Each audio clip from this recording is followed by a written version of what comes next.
پرورده کردن بچی کی سیدا شوان تشت گره گره پیدیه دیباب گرینگی پی بدن چونکه رجا قیامت دی بسیارش دیباب تکرن چونکه مسئولیت که به پیغمبری گوید علیه الصلاة والسلام او تکرم کردی مثلا خارن و خارن او پشکش پرورده پشکش پرورده بس نه پرورده خراکه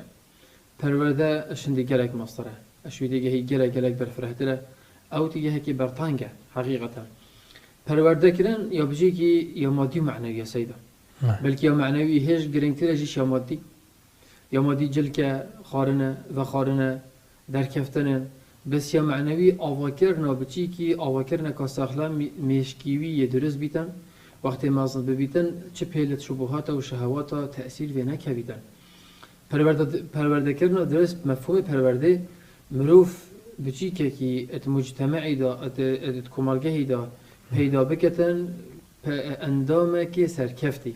اندام که بکیر خوبت بکیر دور برید خوبتن مروفه که چاک و صالح بیتن وقتی ابخود چاکی بکت و چاکی بو غیری خوش بیتن پرورده درست نفیه وقتی اشتا خطابخانه افجی که هنه ما مستطویل خطابخانه متحدی بکن بجنه و خوش کره صحت دی باوتید خوش بن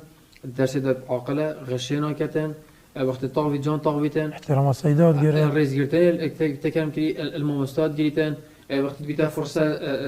بین ودان نابین هر دو يعني وانا محاضرات درس دا صحة مروة كراحته هادئة حكى الرياضة كيجي بكثرة يعني معقود كذا وهكذا